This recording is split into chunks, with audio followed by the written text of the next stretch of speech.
Time has come. After 3 years, My name is Alice. And my name is Maya. Today's topic is have returned.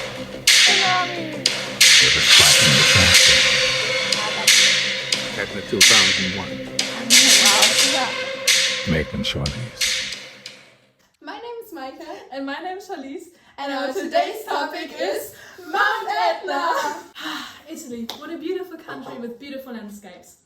And also volcanoes. Etna being the most famous one yet. So why not focus on a few general informations? Michael, hit us up. Sure thing. So Etna is located in the Piano del Lago, which translated means the plain of the lake.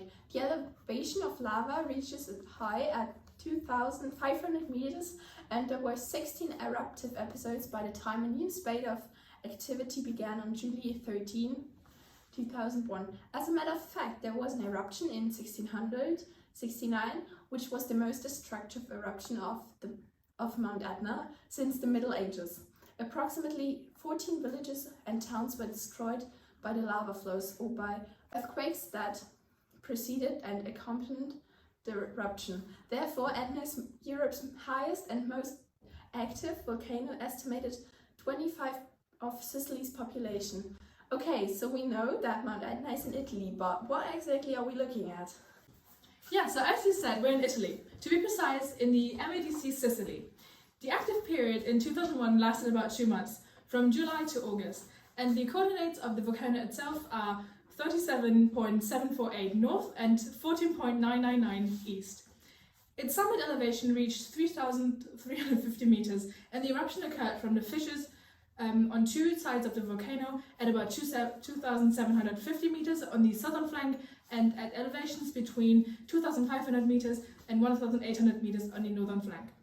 To begin with, let me explain how the volcanic eruption of 2001 unfolded. The African plate was being forced below the Eurasian plate, causing deformation in the plates. The deformation led to the magma rising to the surface through weaknesses in the crust.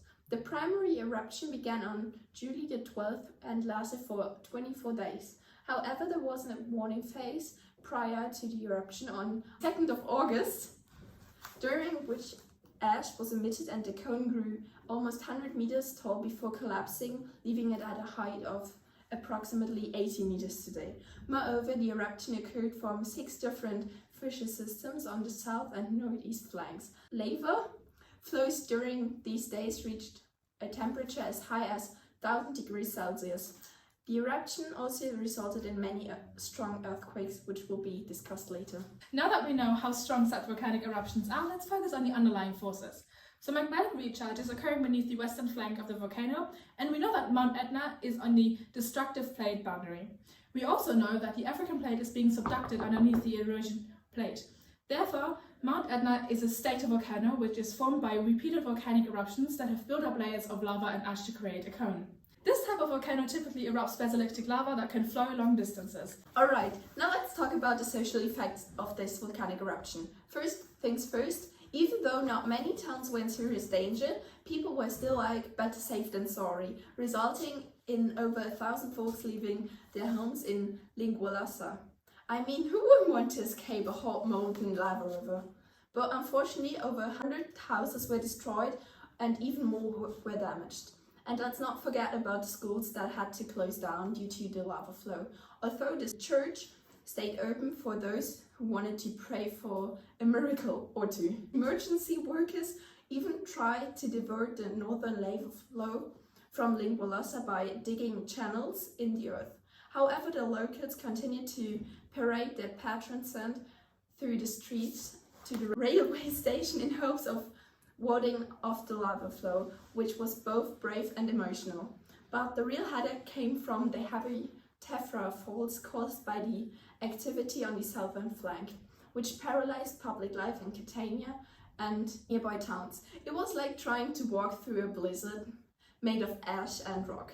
And if it wasn't bad enough, the tourist facilities around the Refugio Serpentia were seriously threatened by lava flows from the southern flank.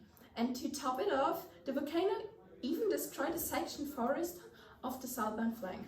Moving on to the environmental impact of the eruption, a series of heavy earthquakes measuring up to 4.3 on the Richter scale shook the ground, making it feel like a roller coaster ride. Meanwhile, the magma shot more than 100 meters into the air like a fiery fountain of doom, while the lava raced down the mountainside, forming two separate flows. Unfortunately, this caused the destruction of hundreds of hectares of forest on the slopes of the volcano, making it seem like a scene from a post-apocalyptic movie. The resulting heavy air pollution made it difficult to breathe, like trying to inhale a mouthful of pepper. To make matters worse, the sky was almost fully covered in black, as if someone had turned off the sun, due to the cloud and dust rising from the Mount Etna. But how did Italy's economy suffer from the eruption? Well, for once, the Catalanian airport was closed for 4 days because the ash was covering the runway and threatened to clog the aircraft engines. The ski season, which was about to start, had to be cancelled due to the area being covered by the flowing lava. For example, the lava flows engulfed a restaurant and pushed over 3 ski lift pylons. The eruption also brought a heightened awareness of volcanic and seismic hazards to the Sicilian public, with the disaster serving as a reminder of the potential risks associated with living near an active volcano. Additionally, the availability of real-time footage and information about the eruption online could have both positive and negative effects, serving as a valuable educational resource but also perpetuating fear and anxiety among those affected by the disaster. Overall, the long-term effects of the eruption are likely to be complex and multifaceted, affecting both behavior and policy for many years to come. Why did the hazards turn into a disaster, and could it have been prevented? Well, first and foremost, this eruption was the most unusual and complex one occurring the past 300 years. Not only was this eruption complex, but also its reasons for the location of Mount Etna. Over some time, people came up with theories, one being a hotspot or mantle plume envisaged origin for this volcano, like those that produce the volcanoes in Hawaii. Another theory involves the subduction of the African plate under the Eurasian plate. Another group of scientists believes that rifting along the eastern coast of Sicily allows the uprise of magma. We really hope you liked our video. Thank you for watching, and see you next time!